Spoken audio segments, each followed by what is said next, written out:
So, dahil ayan, ang dami nating na-share no, sa mga misconceptions din. Madami pa. Marami pa actually, pero yun lang yung iilan. Oo.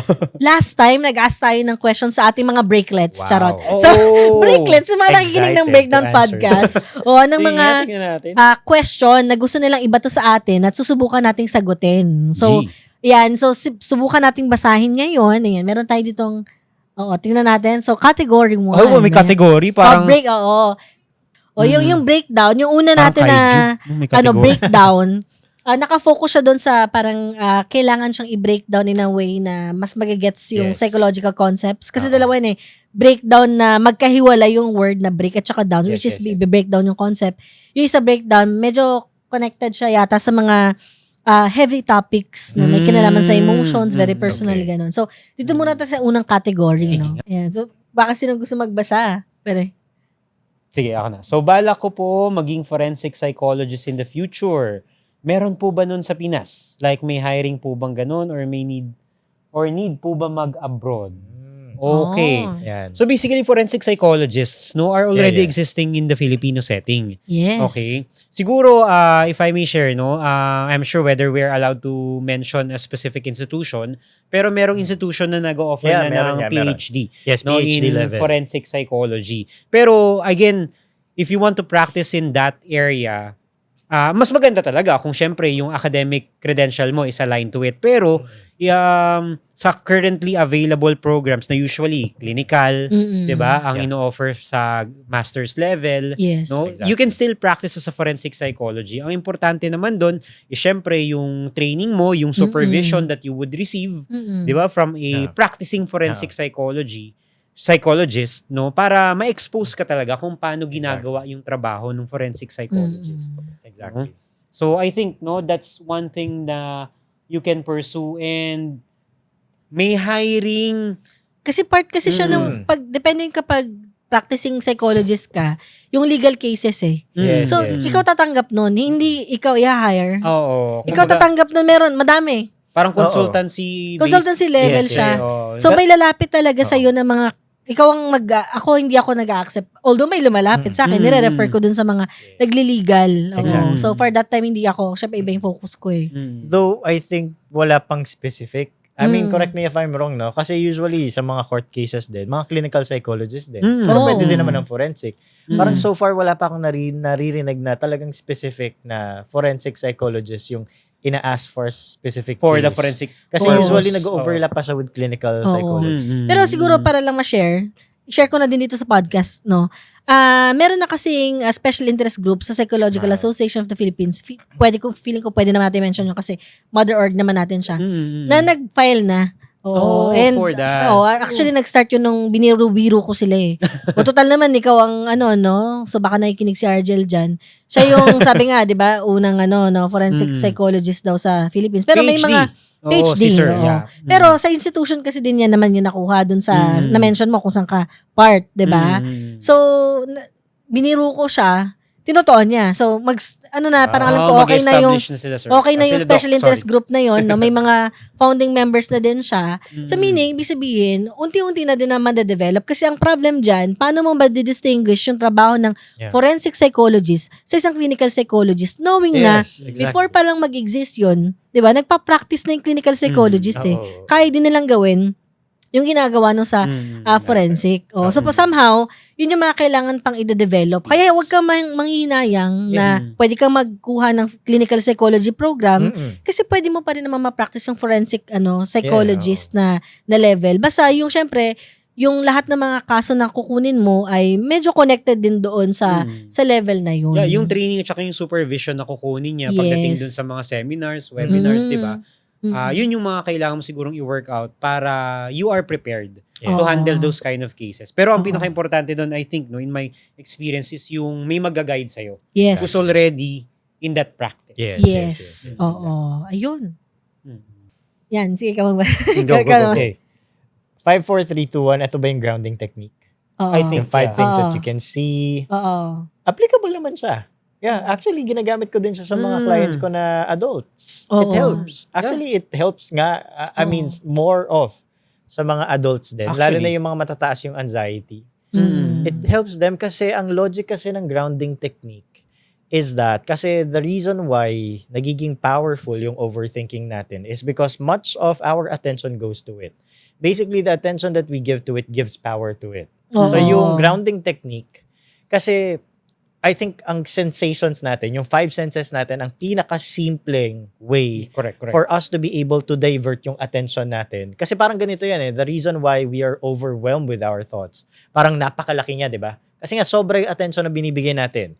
So when we try to divert yung attention natin, as we open yung senses natin, like 5 things that you can see around you, 4 things that you can hear, parang unti-unti is parang you're taking away yung pieces ng attention na binibigay mo with that Yes. overwhelming thought until mapapansin mo na paliit na yung attention na dadivert na siya sa mga normal na mga sensations mo. Yes. And when you actually notice what's happening around you, nag-ground ka. Parang you feel that you are in the here and now. Yes. Kasi usually kasi 'di ba ang content ng anxiety is future siya, anticipation siya. Yes. Parang nag-worry ka na hindi pa nangyayari, pero once you get to realize na parang nandito ka pa rin through your senses. Like for example, when you touch the sofa, Oo. ano pong texture nito? Oo. Grounding technique Yeah. niya, it helps you to be in the here and now. Yes. So, helpful siya talaga for Mm-mm. anyone na responsive to this kind of technique. Kaya yung ganun, no? Kaya, kasi kung titignan mo din yung rationale niya, di ba? Parang it's really impossible for someone na mag-overthink or ma-overwhelm dun sa mismong thoughts niya kapag yung mismong nararamdaman niya or yung senses niya mismo yung sinestimulate niya. Parang sa di ba, systematic desensitization sa mga behavior therapy, parang imposible yung isang taong may phobia na maramdaman yung irrational thoughts or yung irrational feeling or yung fear niya kung yung kanyang muscles ay relax. Yes. Kasi yung relaxation ay nagsasubstitute dun sa feeling ng fear. So, ganun din halimbawa pag sa anxiety, di ba? Parang sinasubstitute mo yung ganong klaseng thoughts, no? Yun nga sabi ni Sir Rainier, dinadivert niya dun sa here and now. So, hindi mo siya maiisip kasi ang focus mo yung present moment. Kaya siya tinawag na grounding kasi kung lumilipad ka, mapupunta ka dito ngayon sa ground. Ito yung reality, Ito yung present. Oo. Actually, madaming ganyan, no?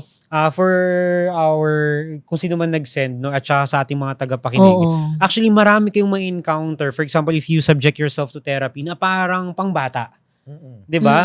Parang usually nakikita natin sa mga pinapagawa, for example, sa mga elementary pero they are very effective if ever you will be guiding adults to do it now that they are in their adult life. Kumbaga parang mukha man siya at surface level pang bata pero yung efficiency niya has the same effect. Yes. Or maybe even more effective for adults. Yes, Yeah. exactly. Lalo-lalo na Daming yung ganong psychomotor activities, di ba? Akala mo parang ganun-ganun lang or akala mo parang sulat-sulat lang pero Oo. effective yun. Nakakatulong siya para mo yung thoughts mo, 'di ba?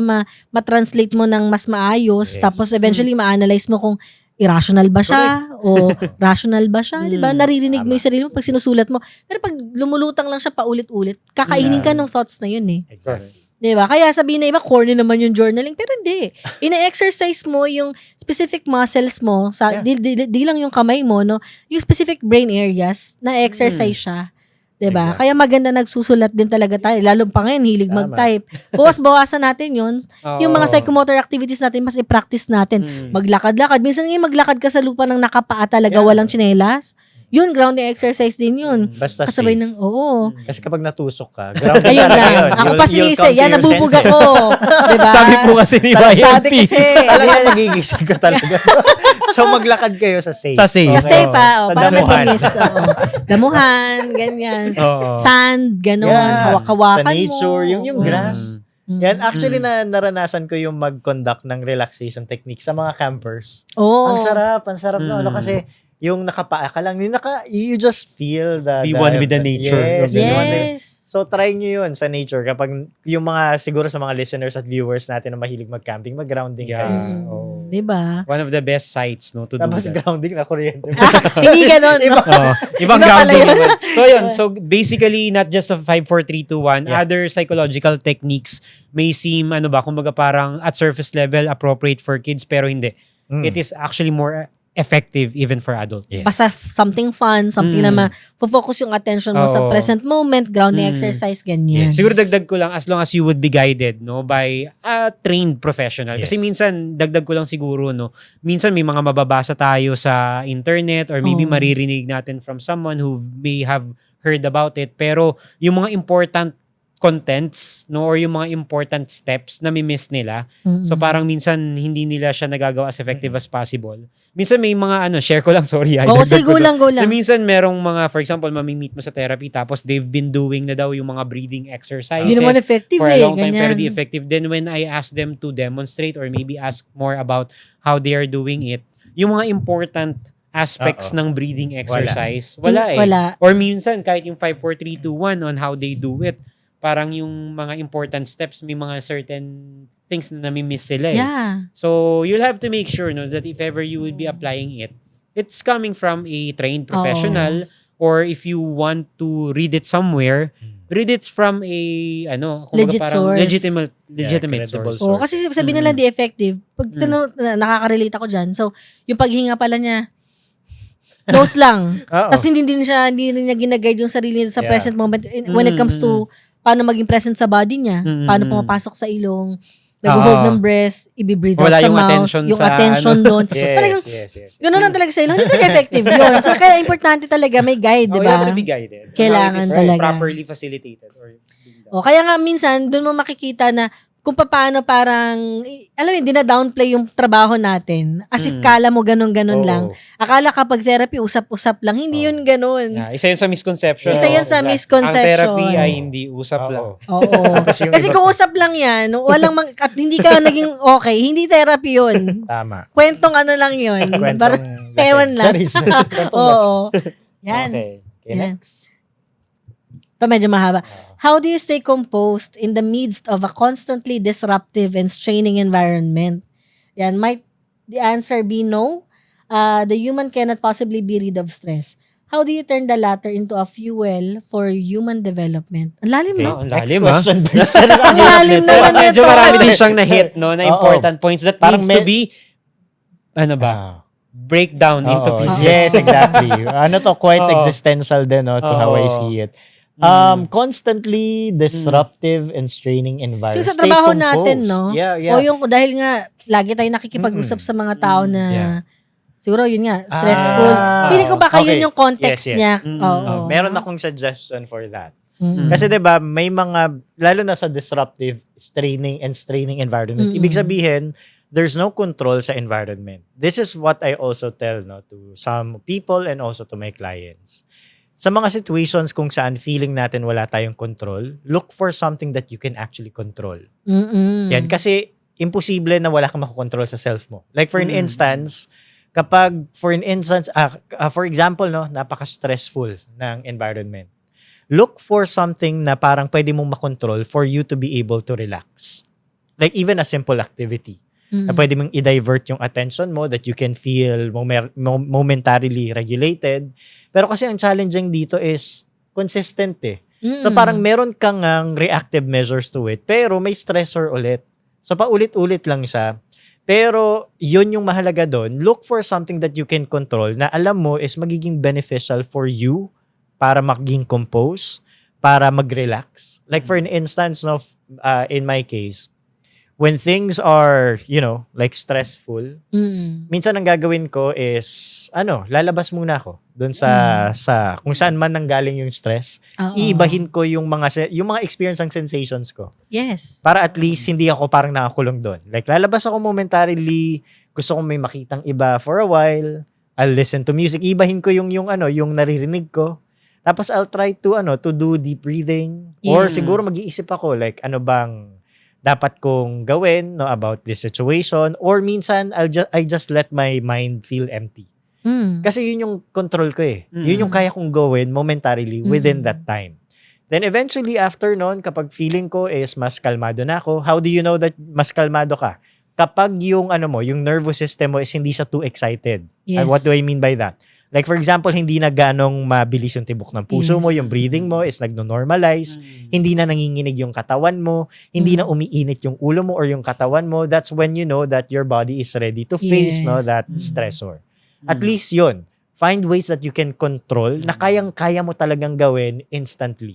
Yes. Pero yun nga lang, hindi kasi nawawala yung stress kung constant yung disruption tsaka yung strain ng environment. So, parang nasa cycle lang. So, I hope na kung ano man yung nagkukos ng stress doon sa system, yung system mismo yung magbago. Kasi of course, burnout, hindi siya personal lang eh. It's a systemic issue. din yun.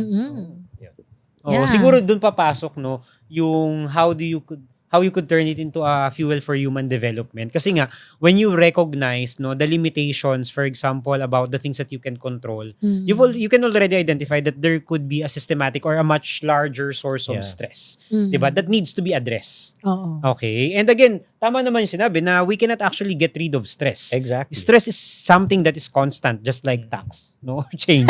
Sorry.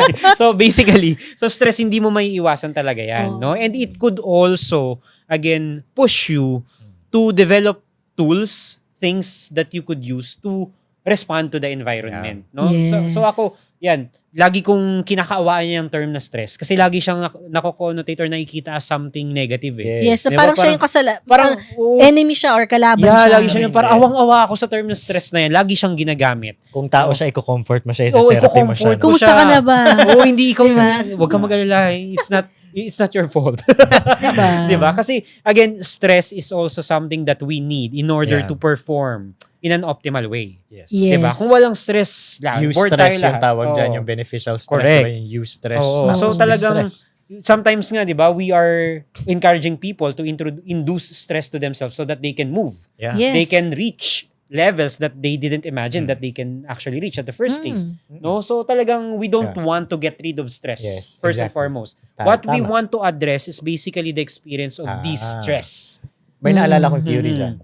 Mm. Yung tension reduction, na yun lang daw talaga yung pinaka-goal natin, na we cannot really get rid of the tension, but we can only reduce it. Yes. Diba? Yung parang kapag gutom ka, tension siya. So kakain ka. Pero it does not necessarily mean na kapag kumain ka, hindi ka na magugutom. Yeah. Mm. Episodic Parang siya. yes, Ulit-ulit siya. always go back. Ulit siya. Tapos siguro in addition to that, yung how do you turn the latter into a fuel for human development? Kasi ang stress, it can also, kapag beneficial siya sa atin, it can lead to resilience. Yes. Kasi 'di ba kapag may stressor na overcome mo siya, magiging resilient ka no every time na bumabangon ka. Pero yun nga, ang concern ko kasi yung constantly disruptive environment kasi baka ang ano na ngayon nito, ang expectation na sa'yo is baka ma-romanticize yung resilience. Oo. Na parang okay. wala nang Yun naman yung babaguhin sa magamit. system. Yeah, Kung may mababago naman, 'di ba why not baguhin para mas mapadali yung buhay? Mm. 'Di ba kasi yun yung parang notion natin sa Filipino context na parang resilient tayo kahit anong mga kalamidad Pagsubok. yung dumating is nakangiti lang tayo. Oo. Pero kung may mababago naman sa system, why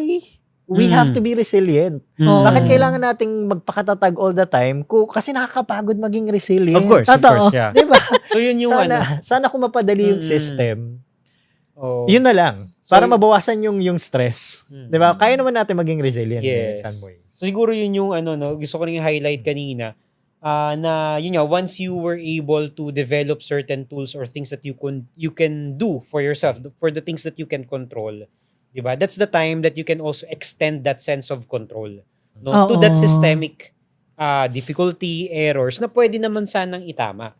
No, Oo. you'll have to make sure first that you are in the right mindset, kumbaga, na hindi activated yung fight or flight mo, Yes. no, so that you can respond to the stressor or to the source of distress rather than react to it. So Yes. siguro Oo. gusto ko lang i-highlight yung difference na yung reaction at saka response. Yes. Oo. Kasi yun, there's a wide difference. The related terms sila, pwede nyo silang pagbali-balik ta rin, but in the psychological context, no, we always have to teach ourselves how to respond, Yes. not just to react. Yeah. So kaya yung dadagdag ko doon sa na-mention, gusto ko i-highlight yung sa part ng human development na, well, kaya siya magiging development kasi after mong maintindihan na ito pala yung mga stressors, 'di ba? Anong gagawin mo doon? And at the same time, yung sa resilience na na-mention kanina ni Sir Rainier, 'di ba? Kasi para siyang muscle na hindi siya ma-develop kapag hindi mo ine-expose yung sarili mo. So wag ka mag-expect na strong ka or nagiging resilient ka, kung iniiwasan mo siya parati.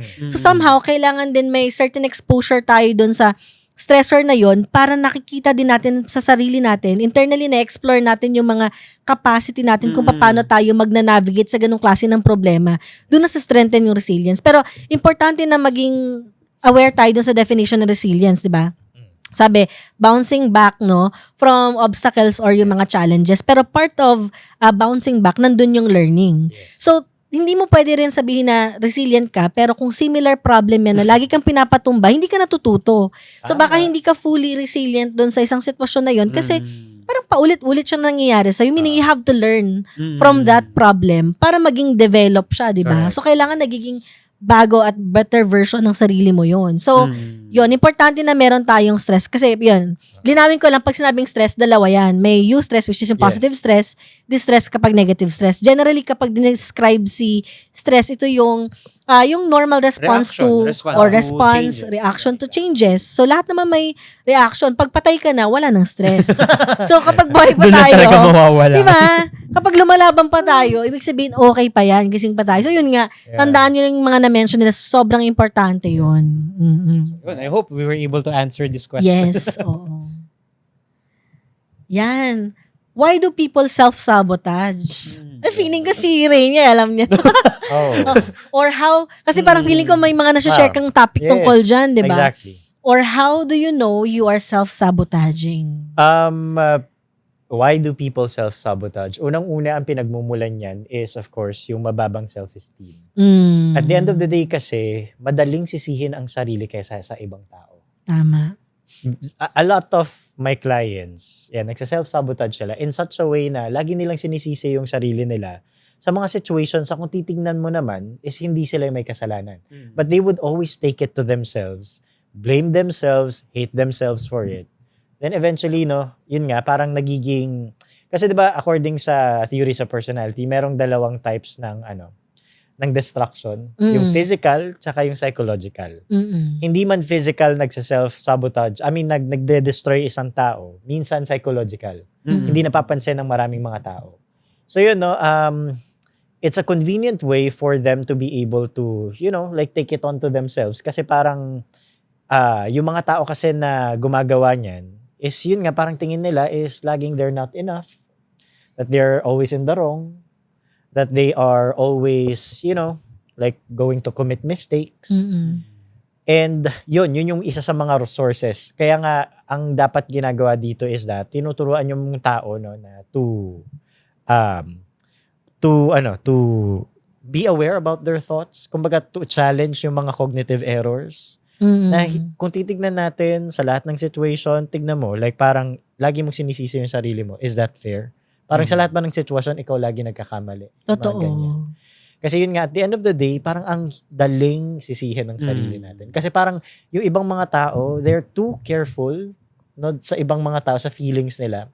Or siguro ang pinag-uugatan din nito is sometimes they're too much of a people pleaser. Na parang kapag may mali, sila lagi. Yung sarili nila, lagi ang sisisihin nila.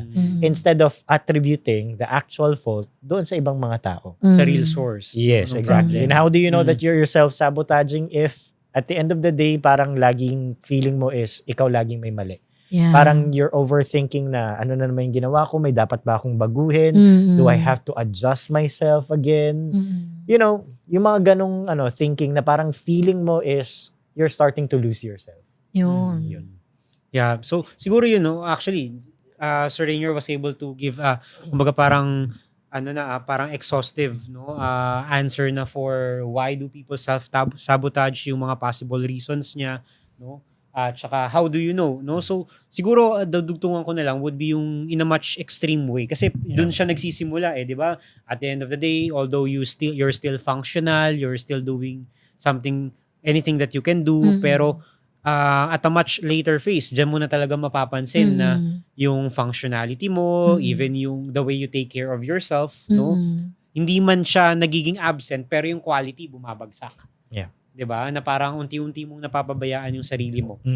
So that could manifest in such a way. So kailangan din nating bantayan yung level of activity, the things that we are doing for ourselves. Yeah. Kasi pwede rin yan, sir, mag-manifest na talagang sabi mo yung people pleaser, na talagang uunahin mo na yung iba. 'Di ba? Rather than yourself. Exactly. So again, it could develop into other more obvious or self-destructive manner. Yeah. Pero yun, kumbaga I think that's for another conversation. Yeah. And gusto ko sana din madagdag na ang ganda nung na-mention na ni Rainier na tsaka thank you dun sa magandang reminder kung paano mo din siya somehow madadivert yung attention mo para hindi ka mag-self-sabotage. So kung mapapansin mo na yung individual na parang easier sa kanya na sisihin yung sarili niya. So gusto ko lang idagdag din kasi nagkakaroon tayo ng ganong klase ng pattern kapag malaki din yung influence ng environment natin. So kung halimbawa lumalaki ka sa isang environment or household na lagi kang sinasabihan ng mali ka. Tama. Di ba? Mali ka. Laging ganon. So imagine mo sarili mo ng ilang years na laging ganon ang sinasabi sa'yo. Paano kontrolin ang nararamdaman? Paano i-control yung anong gagawin mo? Anong iisipin? Di ba? Eventually, parang yun na-internalize mo na yung mga voices ng mga tao na to the point na kapag nagkamali ka, kahit hindi mo kasalanan, automatic na sa'yo, sasabihin mo na, ako yung mali. Exactly. And kumbaga naging monster na no? Yung maliliit na mga thoughts na yun, sobrang naging strong siya na yun na yung lagi mong pinapakinggan. Kaya importante na, kung meron tayong kakayanan, na gawin yon dahil nandito ka na sa point na, nagsa-self-sabotage na ako kasi feeling ko hindi na ako laging okay. Like kung na nako-question yung sarili ko, maganda yung reminder kanina Sir Rainier. So kapag nandun ka na sa moment na lagi mong nafe-feel na lagi ikaw nag-accommodate para lang maging comfortable sila, 'di ba? At maging okay sila kaysa sa sarili mo, lagi mong unfair ka na sa sarili mo, baka magandang pagkakataon din to na maghanap ka ng mga type of people na naniniwala sa'yo. Yes. Maghanap ka ng mga tao na feeling mo ibang environment na pwede palang maramdaman to. Pwede palang gawin to. Kasi minsan ang problema din sa environment. So, maganda rin yung na-divert natin. So, makita mo yung perspective from internal and then from the example kanina Sir Lordy na paano i-divert. Ito naman medyo behavioral kasi binigyan din natin ng diin yung importance ng environment. So, hopefully nakatulong din yun. Napaka-therapeutic na. Ang ganda nun. Ang ganda ng processing na yun. Next. Yan. Why do people sometimes shut down when overwhelmed? Okay. Ayan. Siguro, let me start first. Kasi ako to ako nag-resonate ba? Hindi kasi, minsan kasi, ito yung gusto kong sabihin. When our mind sometimes allow us to feel nothing after we have started to feel everything. Ay, gets niyo ba yung ganon? Na parang minsan, nagsha-shutdown na yung mind natin kasi we are so overwhelmed by feeling everything. Actually, defense mechanism siya eh. It's a way for us to block muna yung sobrang stress for us to regulate ourselves. Kasi kapag, for example, kapag ako ang daming nangyayari sa paligid ko, what I'll do is that I'll be quiet muna. Or minsan, I'll shut down by actually literally, I'll put earphones on my ears. I'll shut down the environment to escape momentarily and something that I can be regulated. Pero of course, dapat hindi laging ganun yung coping. Okay? Hindi dapat laging nagsa-shutdown or hindi dapat yung parang pangmatagalan na nagsa-shutdown na hindi mo na nadideal yung problem. Kasi ibig sabihin niya kapag lagi tayong nagsa-shutdown in moments of stressors, avoidance na yung conflict management natin. And ang avoidance na sa conflict management, it will not resolve any problem. Kasi ang baba ng assertion, ang baba ng cooperation, wala kang ginagawa sa problem. Shutdown ka lang ng shutdown. It does not do anything for the problem and at the same time for your growth. Pero yun na, ang pag-shutdown is a form of defense mechanism against too much stress. Pero ang importante dito after you have shut down, ang mahalaga within the process of shutting down is nare-regulate mo yung sarili mo. So that after nun, kapag tinanggal ko yung earphones ko, parang feeling ko bumabalik ako sa, alam mo yung parang cinematic yung dating ng mga moments ko when I try to regulate myself na ang ingay-ingay, tapos kapag nilagay ko yung earphones, like, yung gano'n. Tapos kapag inano ko ulit yung earphones ko, okay, I'm ready. Biglang mag-zoom out. Let's get it on. Gano'n. Gano'n dapat. Ang ganda. So, ano talaga siya, no? Actually, ang siguro inputs na mabibigay ko dito is, again, it's a defense mechanism of our brain against yun nga, siguro something that we could experience beyond being overwhelmed. Kasi talagang yan yung possible na matrigger tayo and exhibit other behaviors that might already be unacceptable, di ba, in a social situation. So, siguro the best way to put it into context is to learn how to control, or when to choose that time to shut down. Yeah. Okay, or to actually take a break. Siguro ayoko siyang tawagin na shutdown eh. Siguro maybe take a break or maybe distance yourself from this overwhelming stimulation. Exactly. Kumbaga parang ikaw ang consciously dapat pipili kailan mo gagawin yan kesa yung brain mo yung pumili Yes. kailan niya gagawin yun. Ganda It makes sense. nun. It makes sense. Kasi parang ang pangit naman siguro, di ba, kinakausap ka ng nanay mo, ay, sa-shutdown Yeah, ako. oo. Kasi, ang bastos. Kasi hindi mo na disrespectful naman, huli no? yung time na dapat Yeah. mag-distance ka na or Exactly. mag-shutdown So, ka na. kumbaga, kasi autopilot system Oo. minsan yung shutdown eh. At Oo. kapag nag-autopilot tayo, nag-narurule tayo by that, parang hindi ganong maganda yung ibig sabihin, no? It may occur in a context na inappropriate siya. Di ba? For example, dito, nag-uusap tayo, bigla akong mag-shutdown. Shutdown. Di ba? Tumahimik. Existential crisis. Oo nga pala. No? So, Nag-dissociate. what I mean with that is, yun nga, kumbaga parang know when to take a break. Yes. Oo. Ganda na, Okay? ganda. So that you won't be reaching that point wherein your body or your mind will be the one to decide Right. Ang when you will be ganda. shutting down or when you will be Yes. So pag alam mong you've had a lot of job no from morning up to afternoon, tas you need to take some break before you handle, for example, yung household chores Ayan. or yung ibang mga nighttime jobs mo, 'di ba, or yung mga extracurricular mo doon. Right. Take a break, 'di ba? Para alam mo, kontrolado mo gaano katagal, 'di ba? Saan mo gagawin.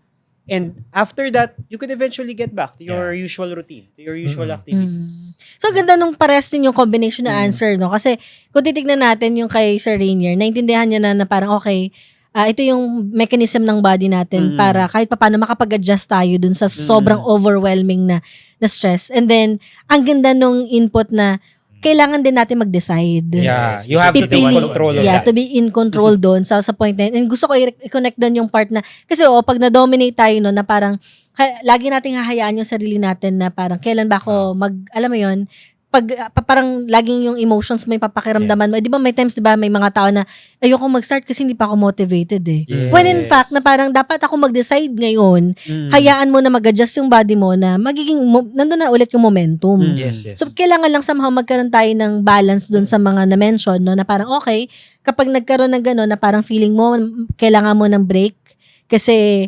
na-overwhelm ka na, bigyan mo ng time kasi sumisigaw yung body mo na mag-take ka ng break kasi na-overwhelm ka na. But at the same time, kailangan din i-balance siya na magde-decide ka kung kailan ka babalik. Kasi kapag hinayaan mo yon na yun lagi magiging in control sa situation, mahirap, hindi rin maganda or healthy yon sa sarili natin, 'di ba? So kailangan i-exercise yung level of control. Regulation na yon kapag na-master mo na siya, 'di ba? Yes. Okay, next. Ayan. So yun, I hope we answered. Ang dami naman yan. Ang dami naman, Charis. Parang gusto ko mag-shutdown. Mag-shutdown bigla, diba? nagsalita. So, ganun. Oo. After no, ang dami ko ng insights. Ang dami ko ng insights na nakuha dun sa mga answers ninyo, sa answers natin. So doon naman tayo sa category 2, yung sa breakdown. Medyo very Mukhang personal masarap naman. to. Oo, personal to. Mas Tapos, malalim. Mas malalim, no? Yung emotions, personal. Sige, tingnan natin yung question. Ang haba. Ang haba. Kasi doon yun sa sa comment section may mga nag-share. Alam mo naman sa comment section Okay. natin. No? So, sabi, why is it that even when someone hurts, me and my anger is completely valid? I still end up understanding them too deeply. Instead of simply staying angry, I find myself trying to see their side, and somehow that makes everything feel heavier emotionally. Why do I experience both anger and empathy so strongly at the same time? Yeah. Wow, ang ganda. Ang lalim. Ganda. Ang lalim. Siguro, let me tell you this. Things can actually coexist. Yun. Hindi sana yung... Yeah, pero yung nasimula- anger Go. and empathy. Yeah. Emotions Because can coexist. If you can notice, minsan connected siya eh. Mm. Like, the reason why you get angry is because you understand that something should not happen. Yes. And that kind of understanding, nagmumula din siya dun sa empathy. Mm. Tapos siguro yung una dyan is, why is it that even when someone hurts me and my anger is completely valid, I still end up understanding them too deeply. Connected pa rin siya sa empathy. Kasi naiintindihan mo yung function ng behavior niya. But then you're still allowing yourself to get angry at it kasi may mali. But though naiintindihan mo. Pero of course, that understanding should not lead you to tolerate Yes. kung ano man yung maling Yan. ginagawa Ayan. ng isang tao. Kasi, di ba, nararamdaman natin yan, okay, I understand the behavior, pero galit ako. Pero minsan kasi, yung understanding na yan should not lead us to tolerate yung behavior ng isang tao, but rather, to make the person be Be accountable accountable. and responsible dun sa ginawa nila. Yes. Yan, so, in this situation, ang kindness can also be when we allow the person to experience yung consequence. Akala kasi natin na ang kindness is, papalagpasan ko na lang, iintindihin ko na lang. Hindi. You can still be kind to a person when you allow them yung consequence na dapat para sa kanila. Kasi of course, through that, matututo sila. Pero yun, no, at the end of the day, empathy and anger, yung mga mixture of emotions na yan, it can actually coexist. Because as humans, hindi naman natin expected na isa lang yung emotion na mararamdaman natin. It could be a colorful one. Kumbaga sa color combination, pwede nating ipaghalo yung mga emotions na yan, and it will still fit and combine perfectly. Oo. So, pagdating dun sa emotions, dugtong ko lang, sir, usually sa tingin ko, no, doon sa mga nakakausap ko about it, mas madali nilang naintindihan kapag nakakakita sila nung mga lines sa mga radio. Ewan ko kung na-experience pa nung mga alam nyo, yung sa mga lumang radyo, yung may mga different lines. Diba? Na parang iba-iba yung kulay. So parang ganun siya. And they can, 2, 3, 4 of those bars can actually go high at the same time. So talagang these emotions can basically coexist. And it can produce a good sound.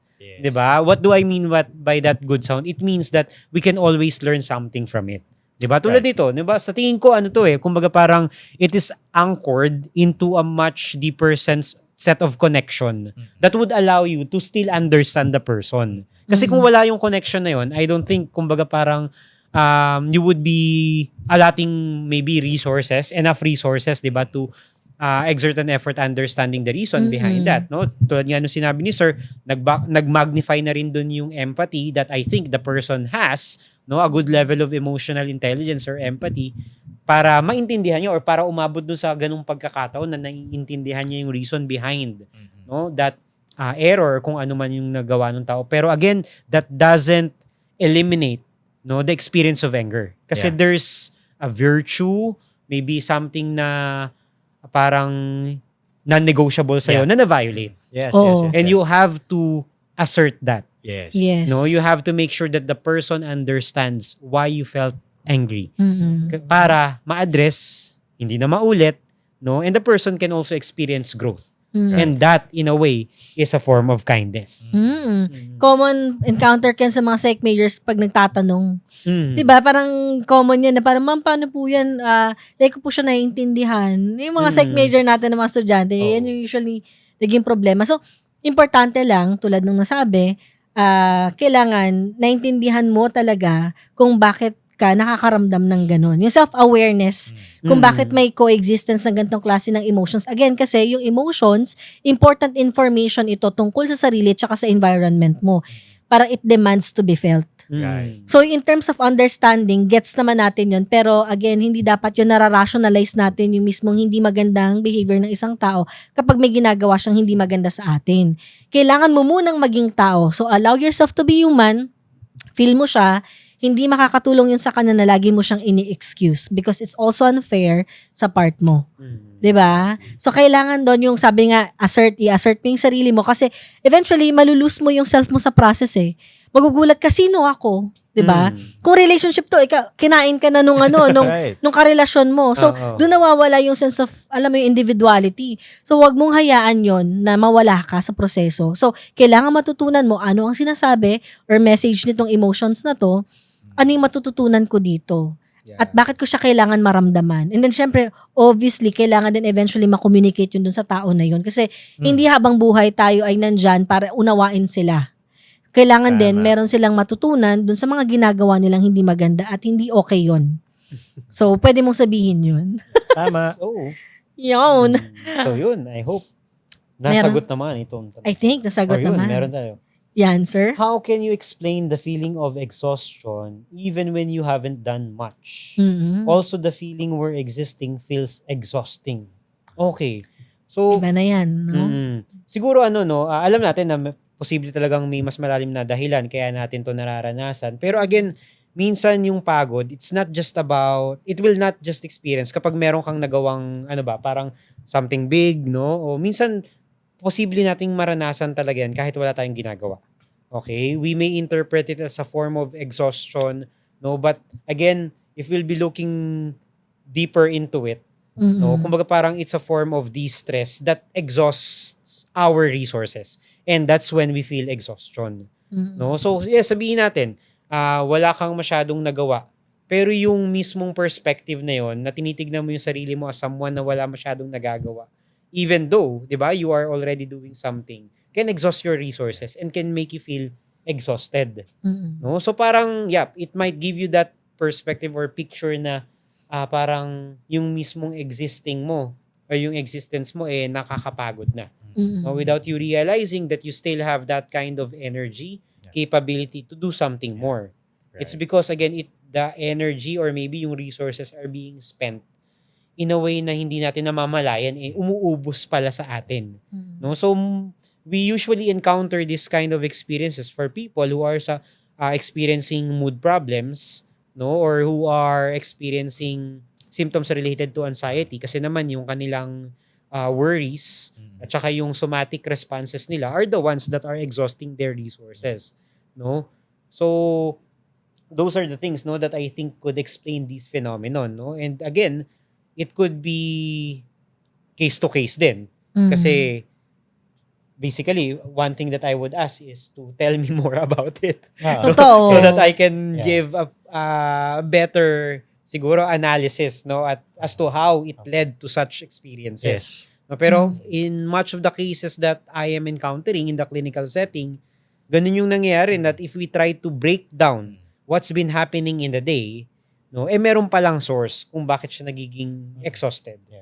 Ako naman ang perspective ko dito is more of existential.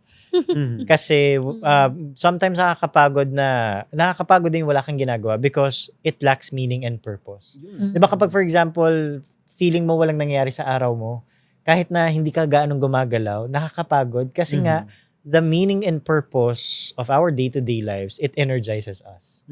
So that's why siguro din yung may line dyan na existing feels exhausting. It's because probably there's lack of meaning. There's lack of purpose. And yun nga, no, in connection with what Sir Lordy has mentioned, madalas din sa mga tao na may depression or anxiety, yun yung nami-miss out. Yung meaning, making part nung experiences nila at yung sense of purpose. Kaya ang ganda, no? Siguro iwan ko na lang yung sa existential total na simulan mo naman na favorite ko kasi sabihin to live is to suffer and to survive is to find yun, no? your meaning. Existential na. So, totoo naman yun, no? Lahat naman talaga, yung mabuhay talaga dito, may suffering naman talaga. Yun nga lang, you have to choose kung ano yung worth it na suffering natin. Yun. Diba? Yun din siya at the end of the day. Ay! Ganda nun. Ganun naman. Gagamitin ko ngayon sa kanya. Sorry. Sa kanya. Sige. Anong suffering i-use mo, charot? Oo. Yan. Okay. Ikaw, sir. So, Yan, nakaka-relate ako. Why do I gradually feel like I don't want to get too close to people anymore? Ayan. Could this be connected to emotional sensitive fear or conflict or wanting to protect my peace? It could be all of those things, actually. Yan. Kasi pwede siya maging related na with one another. Or siguro, to how I see it, do you have trust issues? Yun ang nakikita ko dyan. Yeah. Or siguro, yung inhibition is something that is coming from your past experiences. Like for example, siguro, some friends excluding you, some people rejecting you. Kasi kapag nagkakaroon tayo ng mga ganong experiences, it could be two things. We will be running after people. We will be moving towards people or away from them or maybe against them. Yeah.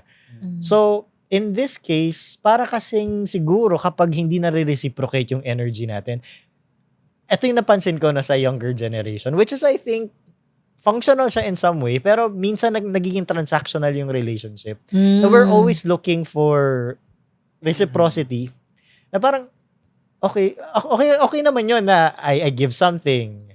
Then you give back something. That sustains naman. Pero minsan kasi yung mga tao nagkakaroon sila ng neurotic na thinking na binigay ko to, bigay mo kagad. Kumbaga meron yung dapat. Absolute ang na parang ang demand. Equal yung ganon. Pero we're missing out onto the point of real connection. That if we wanted to connect with people, of course we have to give what we can. And then at the same time, is i-appropriate natin yung mare-reciprocate ng isang tao according to how they can reciprocate you.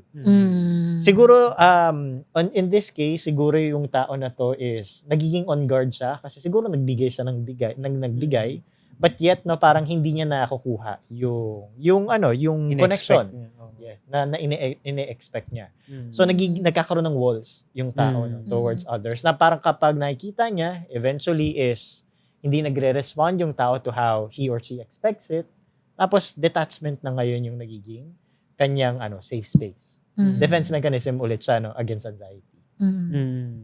Yun nga, kumbaga parang maraming posibleng kumbaga parang pwedeng pagmulan yung ganitong way of thinking because that again would again lead us to the question. Tell me more. Tell me more.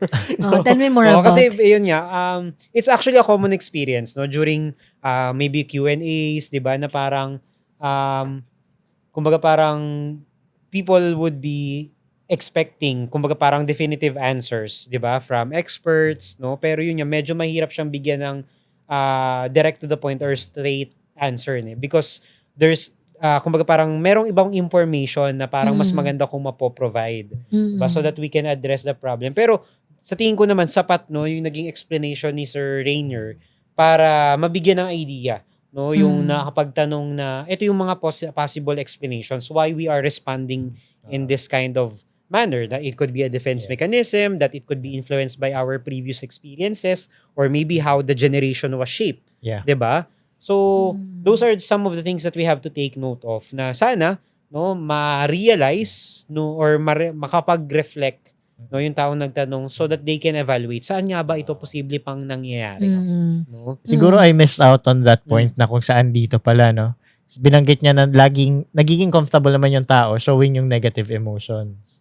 Siguro, kung puro ganito yung pinapakita ng tao at parang yun at yun lang yung nagiging function mo, nakakapagod talaga maka-receive ng mga negative emotions all the time. Di ba tayo ng mga psychologists, napapagod tayo kapag, like for instance, puro negative yung mga experiences na naririnig natin. Kaya limited lang din yung number of patients na kinukuha din natin, di ba? So, kung question niya kasi, could this be connected to emotional sensitivity, fear of conflict, wanting to protect my peace. Pwede rin siya nanggagaling dun sa lack of boundaries Yes. Yung clear boundaries. Kasi na-notice ko lang din sa question din niya na people become close to me, they also become more comfortable showing anger or negative emotions toward me. So somehow, na-notice ko kasi dun sa question niya na parang people also become more comfortable showing anger or negative emotions toward me and I get deeply affected by that. So somehow may konting, siguro unaware yung mga tao na medyo disrespect yon na bigla ka na lang nagiging comfortable na i-express yung ganong klase ng emotions without asking yung tao na to. Diba? Na parang may consent na okay lang ba? Yeah. So parang pwede rin yun kaya napapagod din siya. So yung clear boundaries pwede rin na pinagmumulan ng problema. Exactly. Pero going back, tell me more about it kasi walang definitive answer talaga. Pero so far sana nagkakaroon ka ng idea. Yes. That could be better understood now that he or she heard about those potential explanations. Yeah. Ayan. So, meron pa ba? Ay, meron pa. I think baka last na yata to, no? Last na yan. Ito. Sige. Why do I always feel awkward whenever I'm around a lot of people or even just a small group? Sometimes I feel like people see me as cringe. And there are moments when laughter feels fake because deep down I'm actually feeling shy and uncomfortable. Could this be happening because I'm forcing myself to socialize even though I'm not naturally comfortable with it? Okay. Meron pa ba? Tell me more. Diba? Spotlight effect ba ito? At sino nagsabi na cringe ka? Kasi sabi niya, feeling lang naman niya diba? Yes, exactly. I think, kasi diba kapag mahiyain talaga tayo, kasi kahit ako naman I go to those, like situations kung saan parang I feel cringe, I feel awkward kapag feeling ko pinipilit ko yung sarili ko sa isang social situation. Hindi siya kasi natural at times. So baka may factor na you want to socialize, you need to socialize, you want to have friends, pero it's just that yung feeling ng shyness parang reinforces you to create yung mga cringe or yung mga awkward na mga reactions. Kasi nga parang nagiging sensitive ka doon sa nagiging reactions mo sa social situation. It's not really because you're forcing yourself. Kasi, di ba, I think kasi parang gusto mo din na connect with people. It's just that you just wanted to act more naturally. And I think you're not yet comfortable doon sa circle na yan. And normal naman siya usually sa mga first few meetings. Pero when you get to actually be close with them, I mean, kasi okay talaga ang social connection. If you feel like those people are good people to be with, hayaan mo muna na maging na maranasan mo yan. Okay, take time to yourself, be kind to yourself. If you're thinking that you're cringe, normal naman yan sa mga lalo na sa mga sa mga co-introverts ko diyan. 'Di ba? To be cringe and awkward at times dun sa mga nagiging reactions natin. Pero the best people that you can be friends with are introverts as well. Bakit? Kasi kapag naging comfortable kami or tayo, kung sino man yung nagtanong nito, if you're also an introvert, as in genuine. Yung available lang para sa mga taong yun, yung reactions natin, yung behaviors natin na hindi na-access ng ibang mga tao. So, hayaan mo muna. Test the waters, evaluate the people, be kind to how you evaluate yourself. Baka hindi ka pa talaga naturally comfortable with them, take time. Okay? But then, the important thing in here is that you're trying to connect. Yes.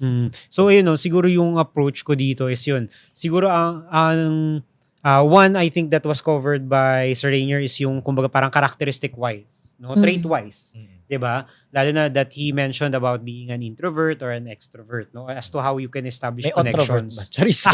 Sige, mamaya pag-usapan natin yan.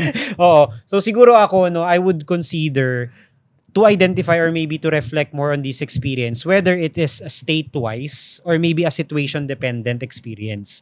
Diba? Kasi minsan, when we are in a state, diba, wherein we are not, sabihin natin, in a good condition, to interact with other people, diba? Or kumbaga hindi tayo ready. We're exhausted from other accountabilities that we have in our life. Diba? Kumbaga parang it could generate that kind of responses, or maybe yung parang forceful way to maybe pretend or force yourself, diba? Na parang nandiyan ka pa, available ka pa, pero yun nga, nag-shutdown ka na.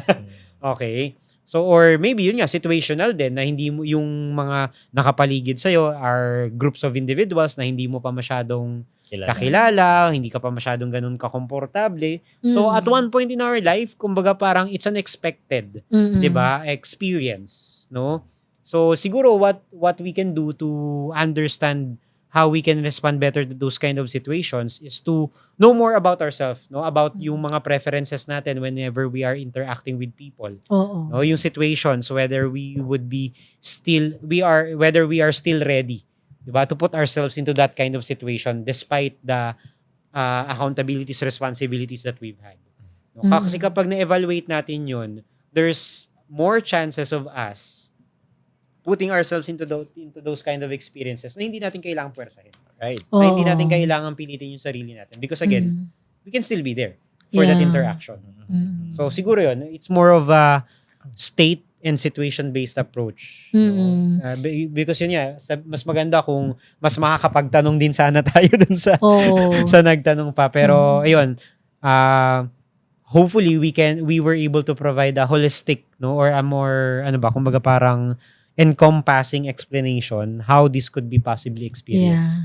Siguro ako, dahil socially awkward naman talaga ako before, na natuto lang ako na introvert na may pag-socialize, since nandun yung sabi niya awkward siya, makakatulong yung slowly, tinatry mo na i-practice sa harap ng salamin, yung sarili mo paano ka nakikipag-usap, makipag-socialize, kasi nakatulong yun sa akin. Binubuli pa nga ako dati kung paano akong sasalita kasi matigas yung kung paano ako, hindi nga kasi ako masyadong nagsasalita before. So, pwede ka mag-practice sa harap ng salamin, kahit pa parang feeling mo hindi siya masyadong natural, eventually kasi magiging natural yun. And then, pwede ka din na mag-practice sa maliliit na group of people na kung saan ka magsa-start ng conversation, kahit konti-konti lang hanggang sa eventually matuto ka talaga magkaroon ng conversation na mas mahaba. Dati-dati parang natatakot ako, nagpe-prepare pa ako ng topic na gusto kong sabihin. Parang ganun, sobrang weird kasi parang feeling ko di ako marunong mag-sustain ng conversation. Nag-iisip ako ng topic na gusto kong sabihin sa mga tao na gusto kong maging kaibigan. Sobrang weird.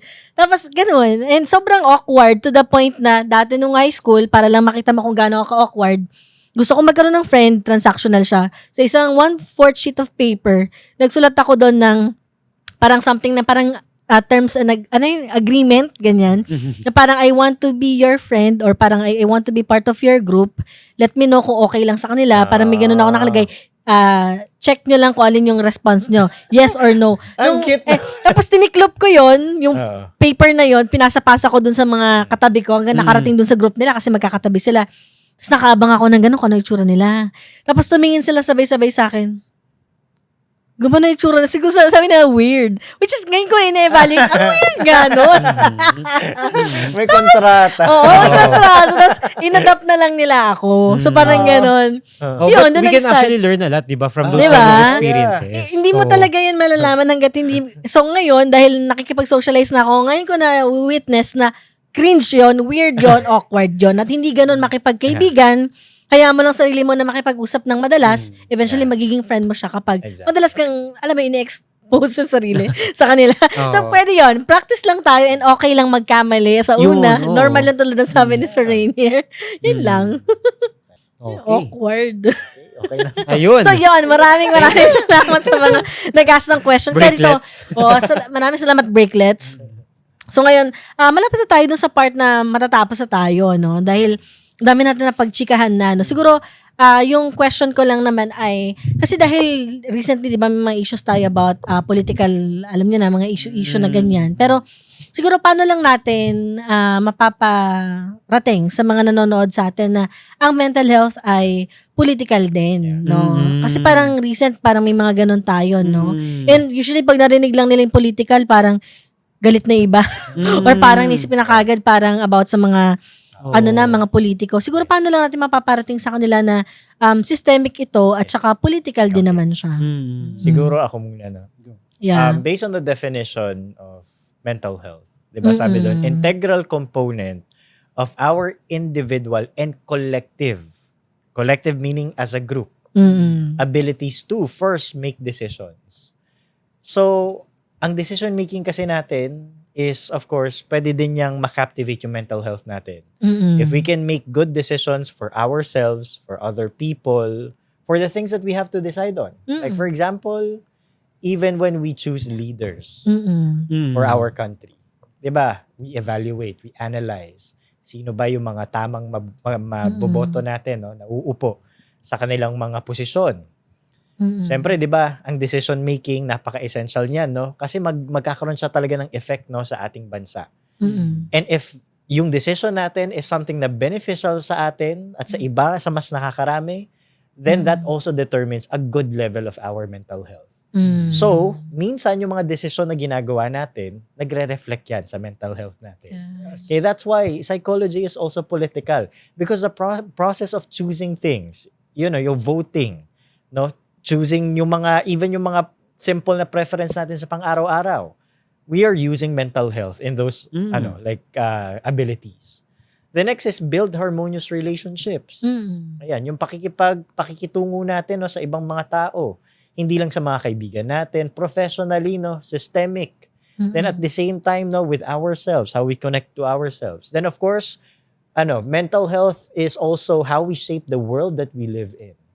So that's why talagang it can captivate every aspect of life. Kasi I do believe na as long as yung isang tao is buhay, psychology continues to live. Yes. And everything, no, na ginagawa natin, yung behavior natin, how we feel, no, is may psychology talaga dyan.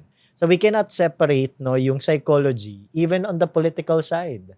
Kasi nga, di ba, sa understanding of the self, like katulad nga nung isa sa mga nabanggit mo, no, part niyan is yung political self. Yes. Okay? Kasi yung political self natin, that also could tell who we are as a person. Kaya we cannot blame then at times, no, that people, sometimes, no, they do see who you are based doon sa mga, kung sino yung niloklok mo, no, sa choices. posisyon.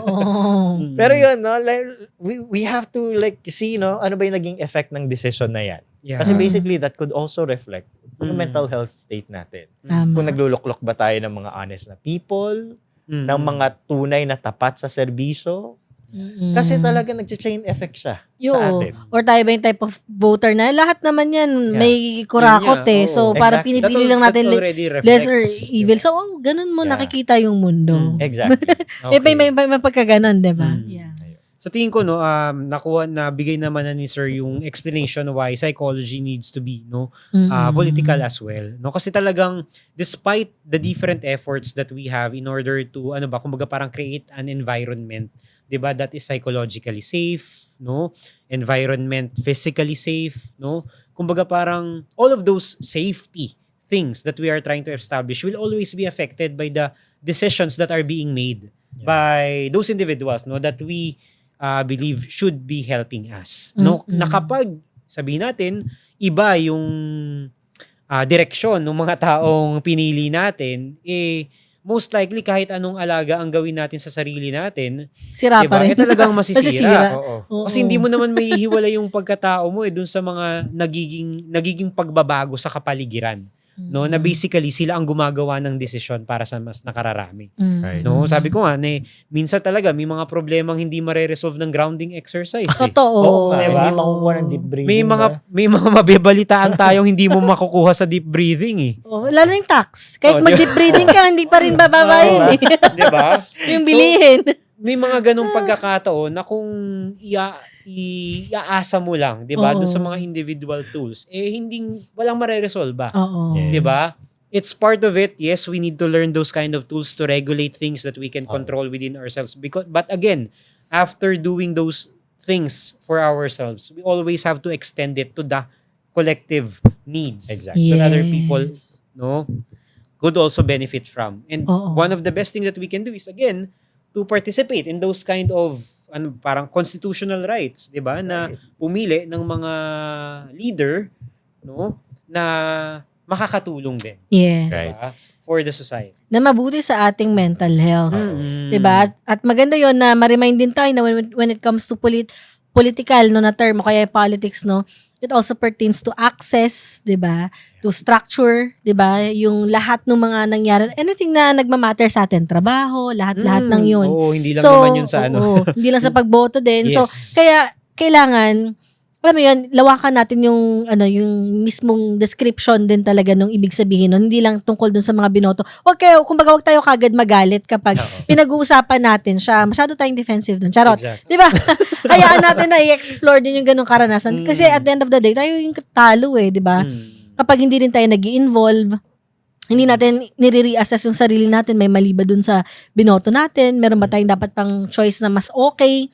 Kasi tayo talaga maapektuhan at the end of the day. And again, tulad sa previous episode ko na may kinalaman doon sa special episodes about politics, sa isang bansa na kung saan nagkakaroon tayo ng pagkakahati-hati, yung mga taong talagang nananalo dito at naghahari-harian ay yung mga taong, 'di ba, nagbe-benefit doon sa pagiging divisive. Sa ganong state. Oo, sa ganong state. So, kaya maganda isipin, sino ba nagbe-benefit kapag lagi kaming hati-hati, So, I think importante na ngayon, nagkakaintindihan tayo. Parang sa mga conversation natin, di ba, may mga difference din tayong tatlo, pero di ba, kung titignan, nag-agree pa rin tayo sa certain things. Yeah.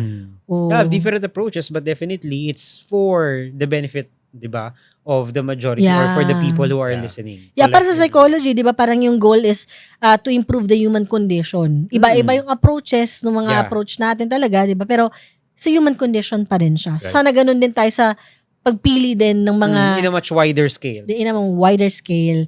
Yan. So siguro bilang pagtatapos dito dahil ang dami na talaga nating mga na-share at ang dami nating insights. Feeling ko siksik-liglig talaga sa mga nakikinig sa atin. Siguro yung gusto ninyong iwan na mensahe sa mga nakikinig sa atin na may kinalaman sa mental health. Halimbawa, yung magbibigay ng pag-asa sa kanila, no? Ayun. So or anything na gusto niyo i-share na feeling ninyo dapat nilang marinig na hindi kasi siya ganun ka bibigyan ng highlight. Siguro ako, just really simple. Be kind to yourself. Be there for yourself. Kasi minsan, madalas, nakakalimutan kasi talaga natin yung sarili natin I mean, with everything that's happening now, with the demands of the society, the hustle culture, lagi tayong parang feeling natin own tayo ng environment natin that we start, like pressuring ourselves. Mm-mm. So, be kind to yourself in such a way na matapos yung araw mo, no, sa trabaho, sa eskwela, never ever forget to take care of yourself. Ayun. Wag lang nating iasa sa ibang tao yung pagki-care sa atin. Kung walang nagbe-baby sa atin, i-baby natin yung sarili natin. Tama. That's also possible. And I think, no, yung pagkakaroon ng better internal locus of control, Mm-mm. that is something that grounds us. At mas pinapagtibay niya yung sense of identity natin. And when we start being kind to ourselves, then that is the time as well na I think we should be there for ourselves. Lalo na sa mga moments na, for an instance, when no one is there for you, hindi mo pa rin iiwan yung sarili mo. You'll still stand with yourself, na you'll still be, you will still continue on living. You'll still continue on with your dreams. But then, of course, no, while still recognizing na importante pa rin to connect with others. Pero yun, madalas kasi lagi is nakakalimutan natin yung sarili natin. So yun, be kind and be there for yourself. Wow, ganda. Siguro sa akin naman magfo-focus ako no dun sa mga tagapakinig no ng podcast na ito that are planning no to pursue a career in the mental health profession. 'Di ba? Kasi we've guided them about our journey. No, so hopefully no we can encourage them to pursue, 'di ba? Kung ano man yung talagang intention or interest nila, especially in the field of mental health. As I've said earlier, it is one of the kumbaga parang prime times kung for lack of better terms, no, kumbaga parang basically one of the best time no to involve yourself in this kind of profession kasi there are a lot of developments that are happening.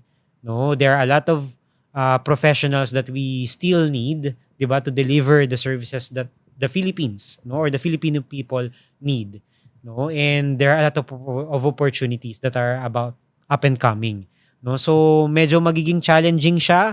Yes, there might be some hurdles along the way, but definitely, no, at the end of the road, it will be worth it. No?